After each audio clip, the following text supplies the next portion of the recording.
Hey everybody, I am Clint. I'm a part-time comic book writer, and here is my YouTube channel.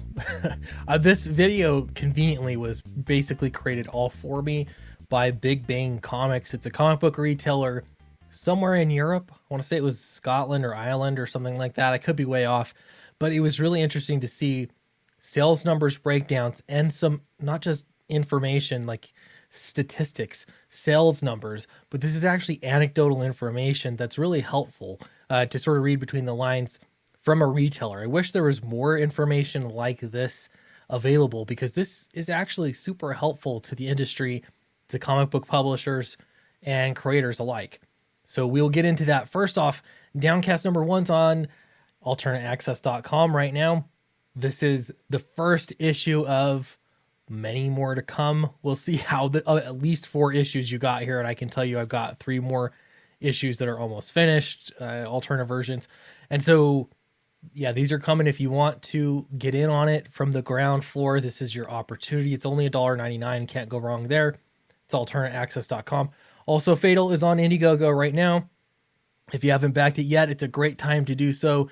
Charlie is back in production gear here, head on. I don't know exactly his time disbursement, but he's able to dedicate a lot more time to this now. And so I'm really excited to see more progress happening. And if you haven't backed the campaign, it's a great time to start. All right. Sorry, I got long-winded there. All right. The Big Bang Comics says that that's another 120 plus graphic novels added to our sales section, with another 300 still to come today. Okay, a little breakdown to talk about some observations. Now, here are the really interesting parts here. He starts off, as a retailer, you order charity books, i.e. when the proceeds go to charity, knowing you're going to lose money. 90% of them never sell to customers. So if your goal is to make a book out of charity, what you're really doing is actually giving less money to the charity and taking money out of the pockets of retailers. So they're essentially the ones paying for charity. That's kind of a shame. I wish that was a little different. Here's the next factoid. There are entire publishers we could just stop stocking graphic novels from. They don't sell for us even though they're respectable and well-known names.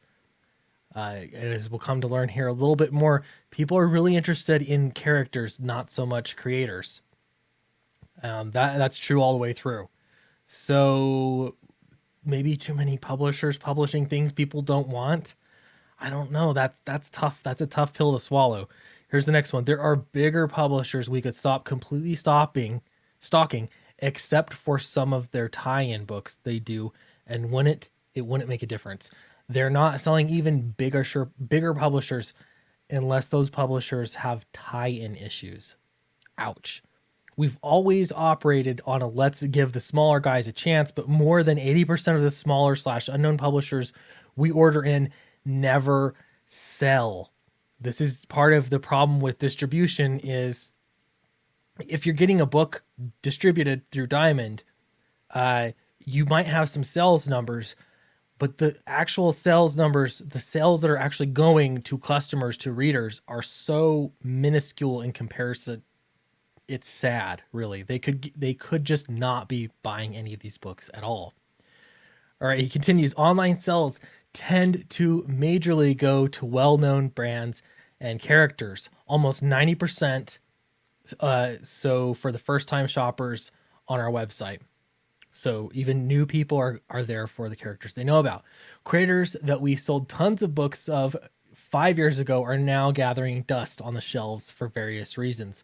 The market has drastically changed in a very small time.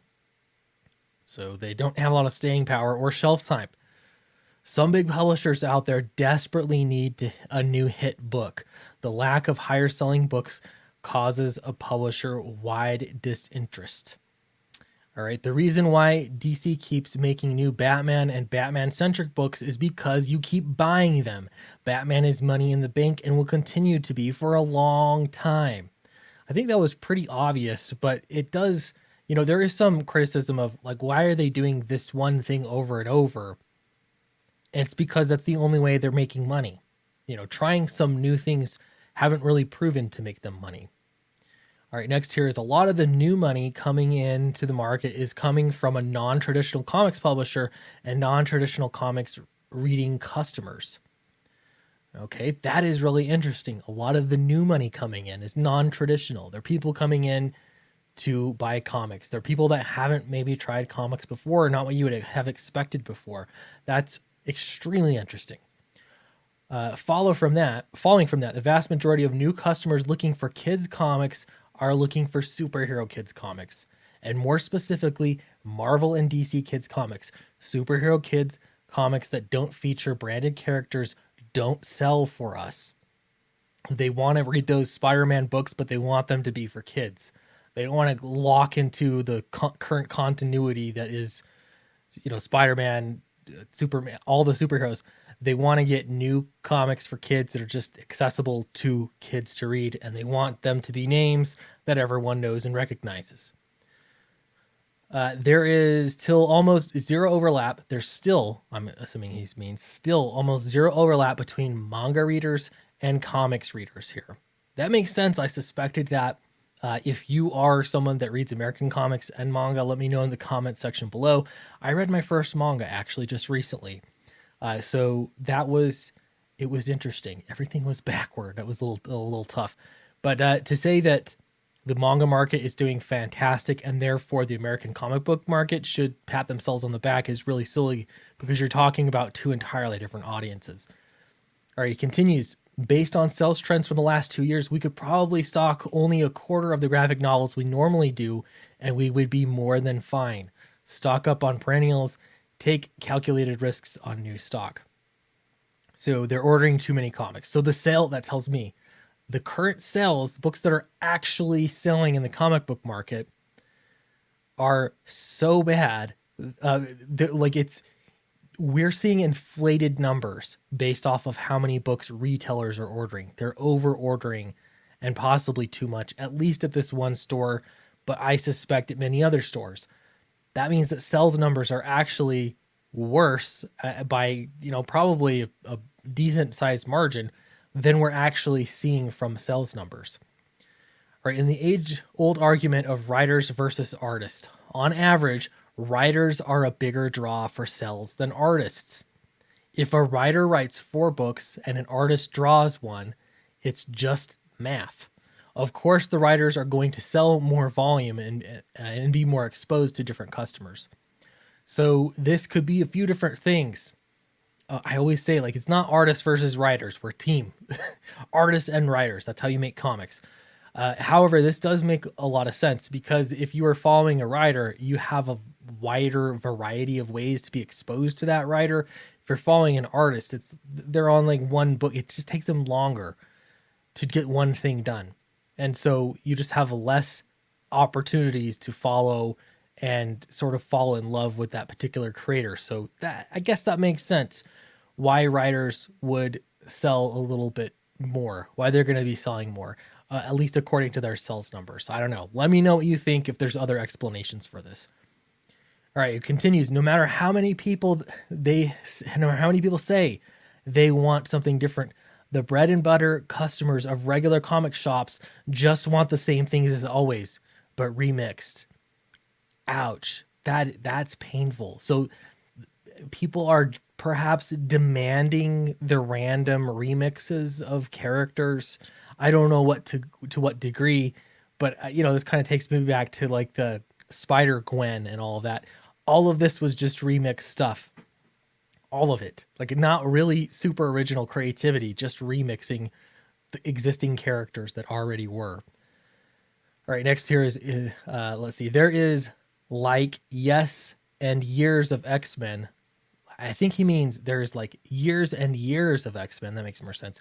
Years and years of X-Men books that is nearly unsellable to either older readers or newer readers. Zero interest. I wonder what section of time that was. If you could point out some years there, or a particular run or two.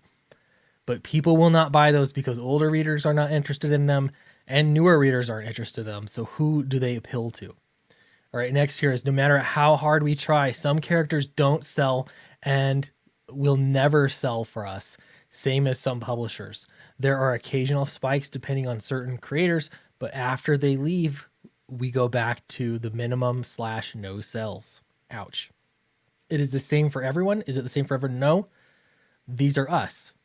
And of course, they have to say that. They're not going to say that their situation applies to everybody, but I think that it probably does. Probably a lot of these things. I don't know why they would be so much different than other retailers. Like, really, you're serving the same kind of market, yes, in different places, but I can't see it being so drastically different. Let's see. He says Big Bang Comics here in Ireland. Oh, that's where Ireland. Some apply to your comic store too. Others will be widely different. I'm having a hard time reading today. We just like sharing these things because it breaks up the monotony of Excel spreadsheets. Non-regular size graphic novels sell less than regular size graphic novels. I believe this. He says oversized landscape and all those might look cool, but they don't fit the majority of shops' display spaces properly, therefore making them harder to move. And I'll tell you, they also don't fit my shelf well. I'm starting to get a section on myself of oversized graphic novels, and so I guess like I'm okay to get more because they'll line up properly.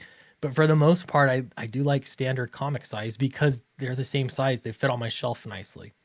All right, he continues, as a retailer, we have to be ready to kill our darlings. You might think this creator or this book is the best thing ever, but if your customers don't, you have to let it go. Stop selling it. Stop buying it. It's over. There are a lot of books you'll order that with the explicit purpose of hand selling them, you will not have time to hand sell them.